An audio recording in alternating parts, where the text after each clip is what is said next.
Hey guys, today we are going to look at an example truss. I'm going to build this completely from scratch, and I'm just going to use standard measurements for the sides of the trusses, and we'll calculate the angles and all that. So let's go ahead and draw it. So I'm going to use red for the color of my joints. So we've got 3 joints in this truss.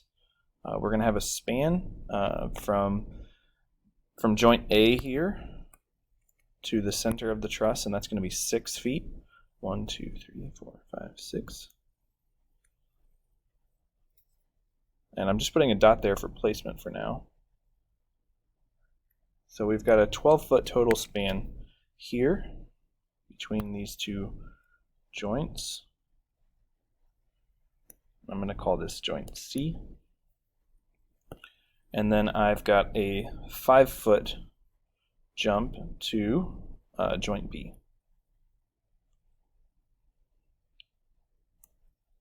So joint B is up here, and connecting it to joint A and to joint C. So I'm going to draw a little dotted line here to reflect that that's a right angle. This is 5 feet.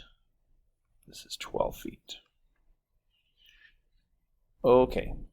So what we need to figure out is what our angles are.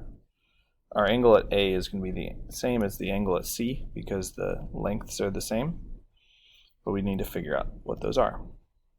We also have another angle up here, so I'll call this theta 1 and I'll call this theta 2.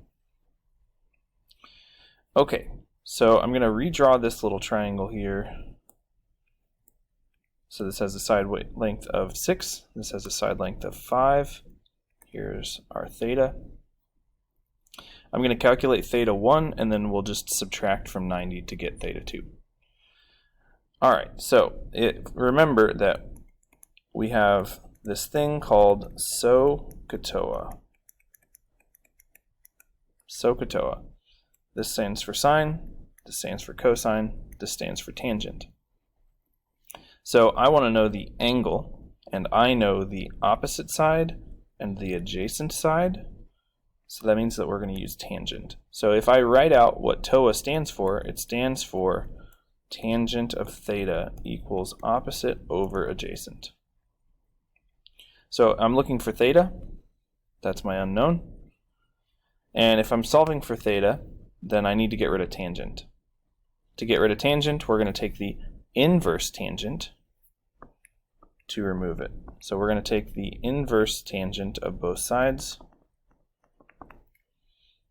Inverse tangent cancels with tangent, and when we rewrite, the only thing left over there is theta, and theta is going to equal the inverse tangent of opposite over adjacent, which for this problem means it's the inverse tangent of 5 divided by 6. So if I grab my calculator, I can plug that in, the inverse tangent of 5/6, and I get 39.8, and I'm going to round that to 0.5 degrees. So that is the angle that we'll use for that bottom left corner. I'm going to go ahead and replace that in my diagram. So that's 39.805 degrees.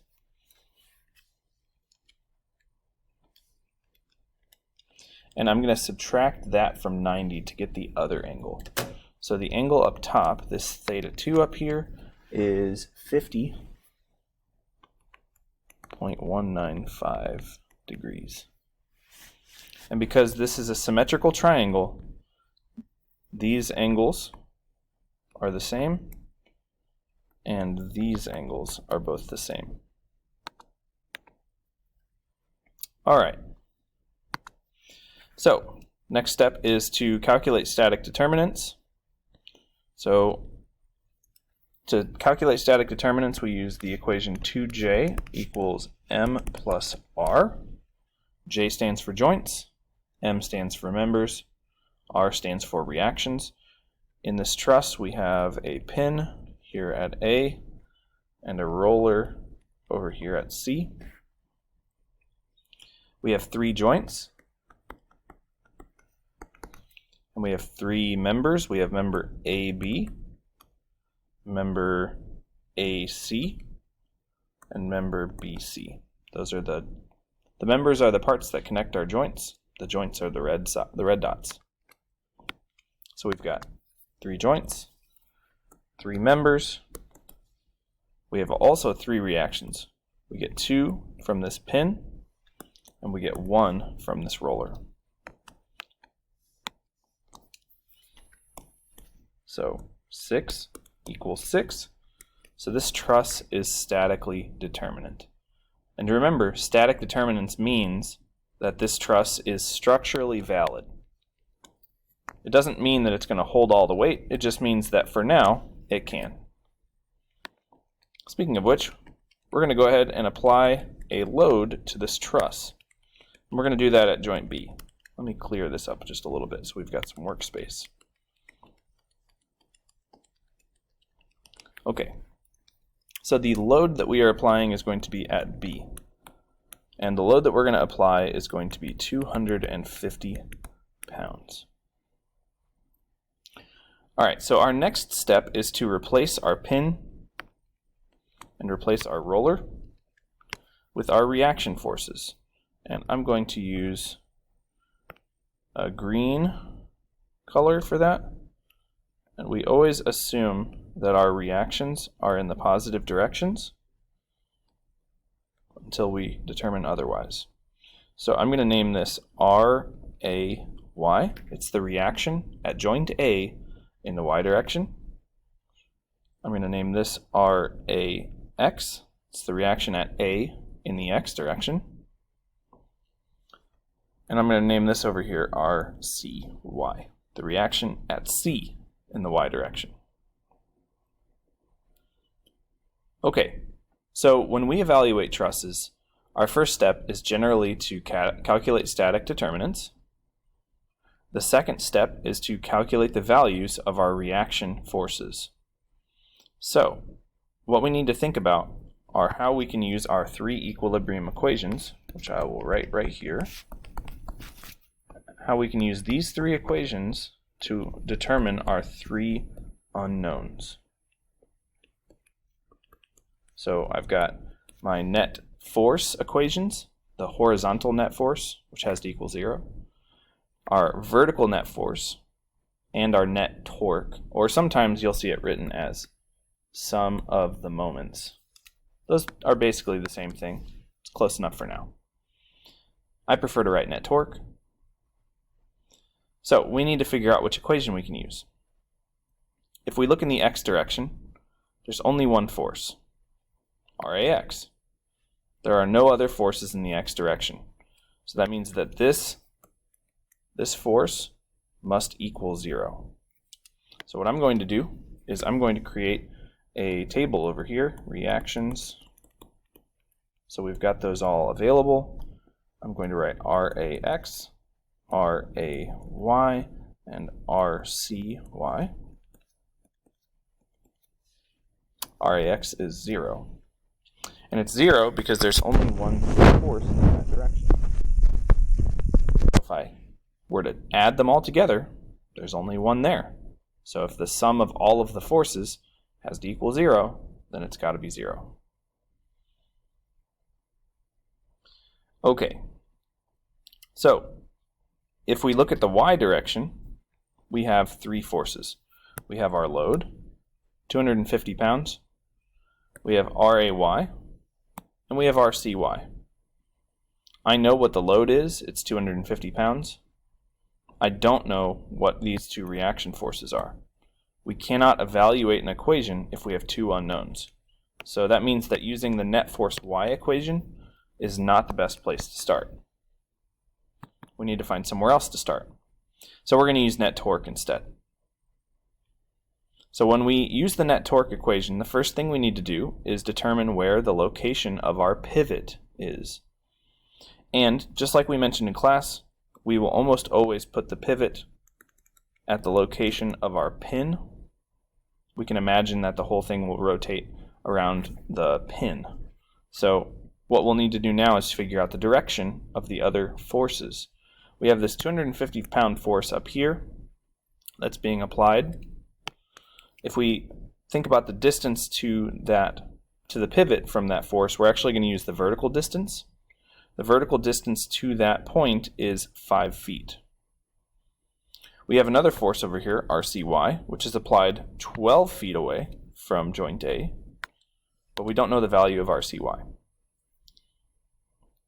So 250 pounds is going to cause this thing to want to rotate clockwise.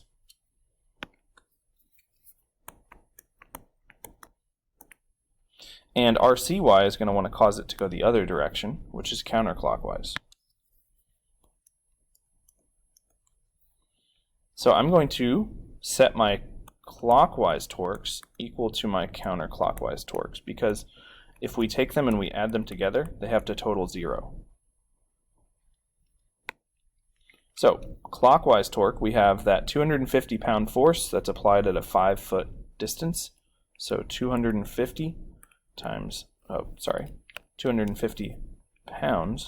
times 5 feet.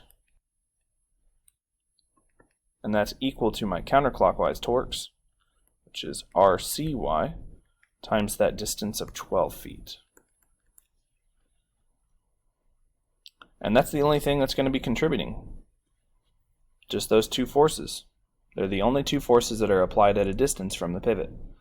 These two forces down here, RAX and RAY, do not generate torque because they are applied at a distance of 0 from the pivot. That was the strategy. So the next step is to solve this equation for RCY. That's our unknown that we are looking for. So if we divide both sides by 12, we get RCY is equal to 250 times 5 divided by 12.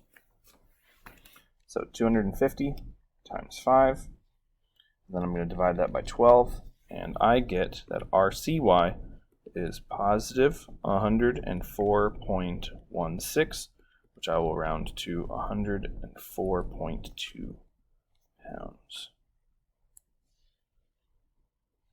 And I'll put that in the table. 104.2.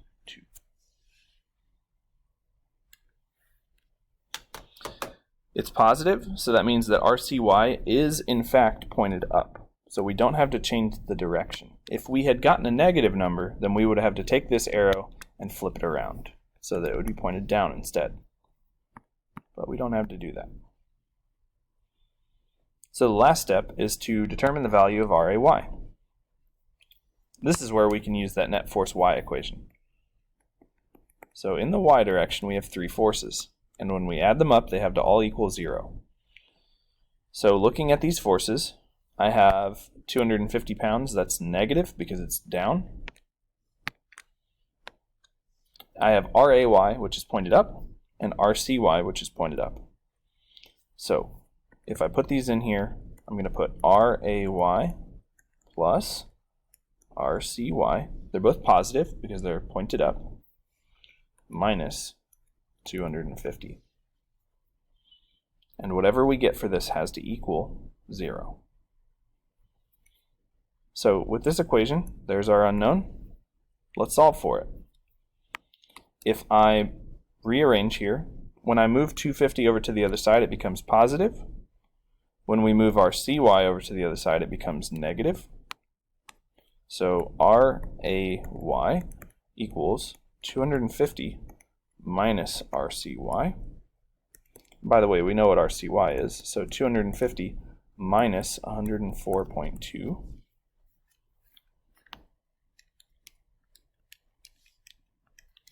If we plug that in there, we get that RAY is positive 145.8 pounds. All right, so I'm going to put that back in my list up here, 145.8. I'm going to go ahead and erase RAX from my diagram because it's equal to 0. It will make things a little bit easier. So we have determined the value of our 3 reaction forces. And the final step in solving this truss is to determine the values of our members. So I'm going to make a little table up here, and it's going to have 3 columns. It's going to have member, value, and C/T.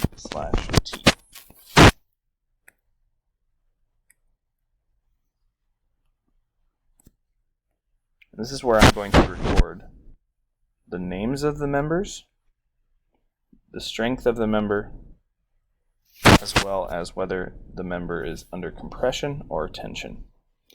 So we have 3 members in this truss. We have member AB, we have member BC, and we have member AC.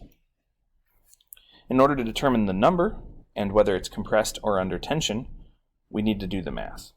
So what I'm going to do now is I'm going to go to my diagram, and I'm going to draw in where the direction that we assume our member forces are at the beginning of the problem. So we always assume that they are pointed away from the joint towards the center of the member,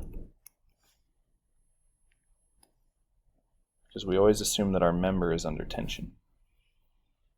So this is member AB, or, well, I'll label it as FAB.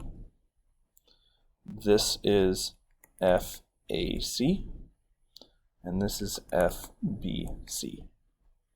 We mentioned this in class, but I'll say it again, but these 2 force arrows should be equal in value. They're just opposite in direction. And that makes things really convenient for us. Alright, so the first thing that we need to figure out is, where do we start? So we can be fairly strategic about where we start. And for this specific truss, we have kind of 2 logical choices. We don't want to start at B, because at B we have 2 unknowns. We have FAB and FBC. We also have 2 unknowns at angles, which means that there's going to be more trig there. So let's avoid that. Instead, let's start at either joint A or joint C. I'm going to start at joint A. So what I'm going to do is I'm going to come down here, and I'm going to clear out my workspace. And then we are going to redraw joint A so we can kind of analyze what forces are acting in which direction, and think about which equations we should use. When we evaluate member forces, we're not going to use the torque equation anymore. We're only going to use the net force X and net force Y equations. Okay, so at joint A,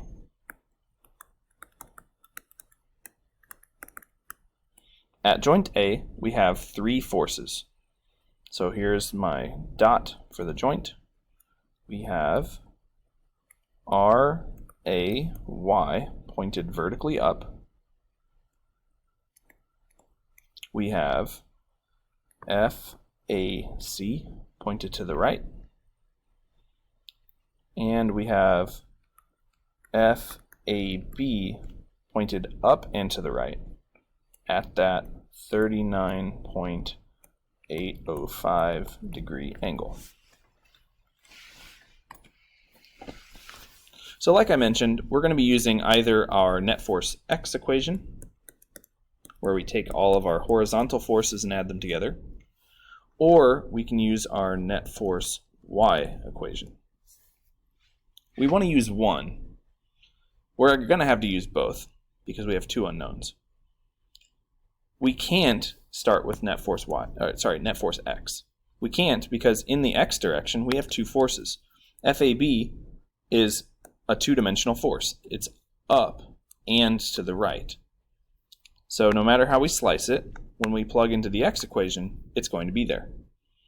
Same with FAC. FAC is to the right. So if we use net force X first, we're going to have 2 unknowns in our equation, and it's not solvable. At least not yet. So we actually need to start in the Y direction. In the Y direction, FAB has a Y component, and RAY is pointed straight up. So let's start there. In the Y direction, if we take those forces and we plug them in, we have RAY,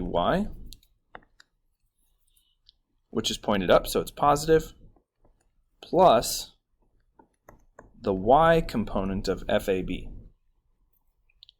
Now remember that when we talked about components, this force is the hypotenuse of a triangle. So if we imagine that there is an imaginary set of arrows here that creates this triangle, the x component is the base of the triangle, and the y component is the right side of the triangle. We said that if the angle is right here, that we can use cosine for the x component and sine for the y component. We use sine because it's the opposite side. We use cosine because it's the adjacent side. We're going to see a situation in a minute where that doesn't work, but for now it does. All right, so FAB times the cosine of the angle, that is the x component of FAB, and that equals 0. So if we want to know what FAB is, we need to solve this equation for FAB. All right, so if we subtract RAY over to the other side, we get FAB cosine theta is equal to negative RAY. And dividing by cosine of theta cancels that and leaves us with FAB equals the negative RAY divided by the cosine of theta. We know what theta is, we know what RAY is. RAY is 145.8.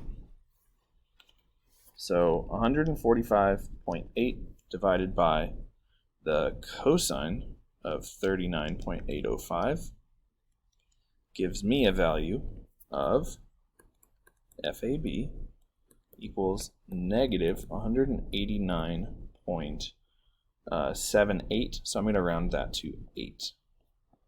189.8 is the value of FAB. Now it's negative. That negative sign tells us that this member is actually under compression. Remember that we said that we always assume that our members are under tension, which means that the arrows are pointed away from the joints. But because we just calculated that there's a negative value for FAB, we're going to have to flip that arrow. So let's put that in our table, 189.8. 189.8. It's under compression. And I'm going to use an orange arrow here to replace what I had before. We're going to point it towards the joint because that signifies that this member is compressed instead of under tension. All right, so now we need to find out FBC and FAC. We're 1/3 of the way there. Okay, so we're still working at joint A. In the x direction, we've got those two forces again, FAB in the x direction. Oh, I made a mistake. So when I set this up, I used cosine for the y direction, when actually I should have used sine for the y direction. So this should actually be sine of theta, which means these should both be sine of theta.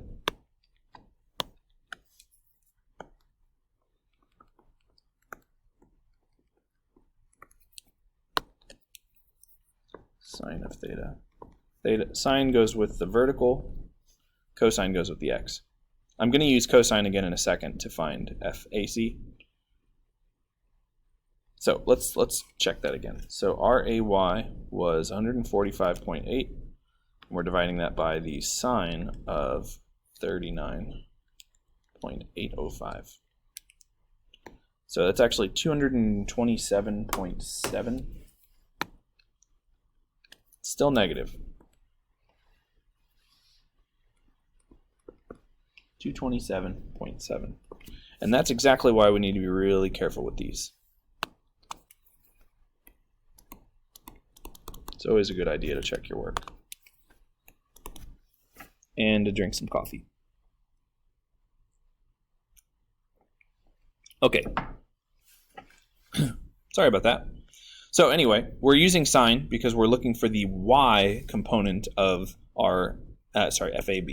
Remember that if FAB is pointed this way, we are evaluating the net force in the y direction. So this side is the one that we actually want to use, not the x direction.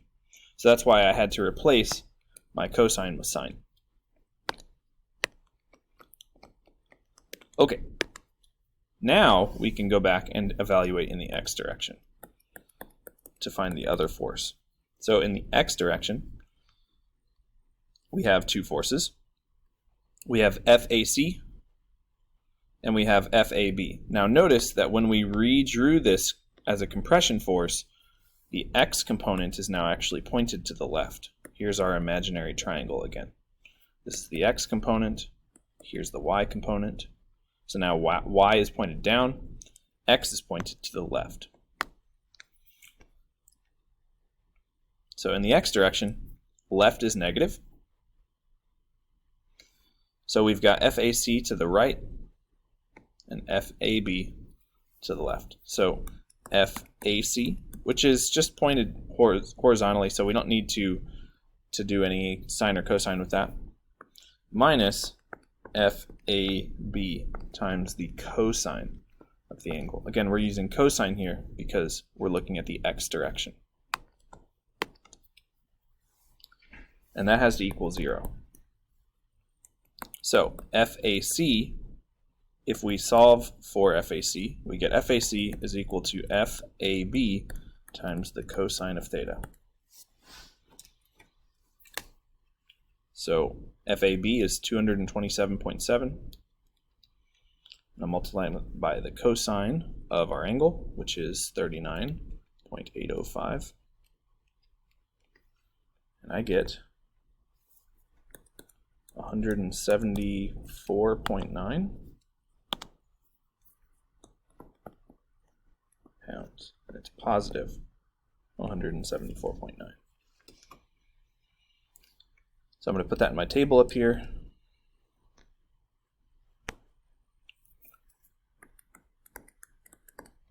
$174.9.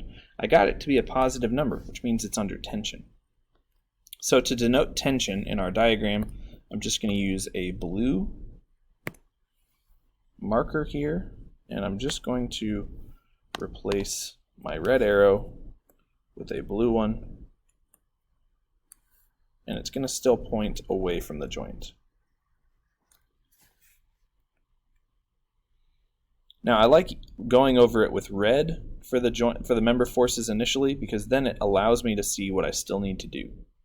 As you can see here from my diagram, I still need to find FBC because these two arrows are both still red. So I can either find FBC at joint B, or I can find FBC at joint C. I'm going to choose joint C because if I went with joint B, I have two forces that are at angles, FAB and FBC, and also I would have to deal with a different angle, that's that 50.195. So if I can avoid that, then I will, because it's going to be more work. So I'm going to evaluate a joint C instead. So at joint C,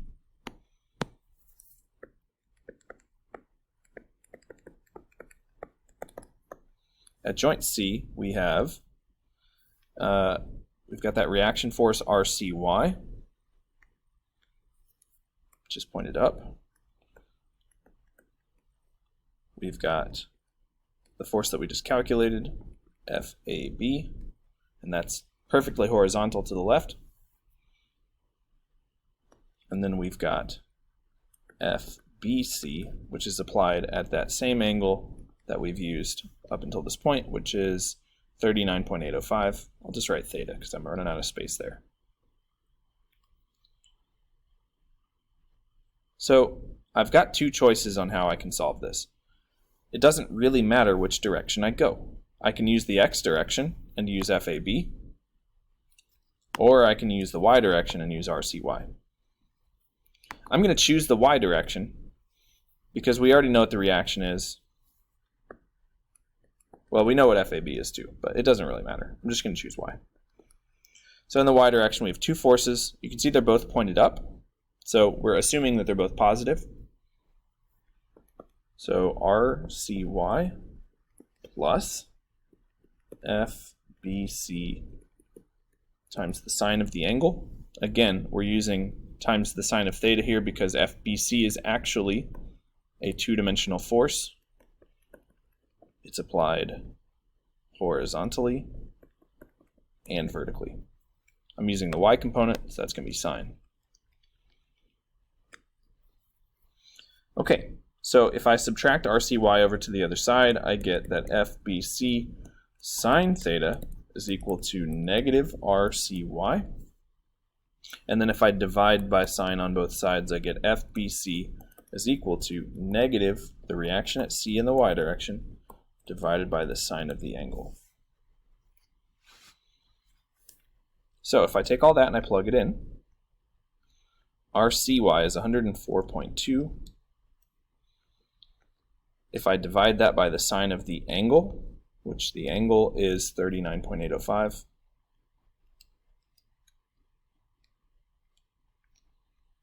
I get that FBC is equal to negative 162.76, I'll call that 162.8 pounds.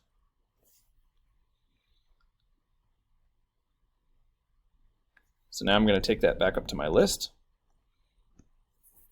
162.8. It's under compression. And I'm going to update my diagram. So I'm going to use my orange marker to change the direction of that force, point in towards the joints.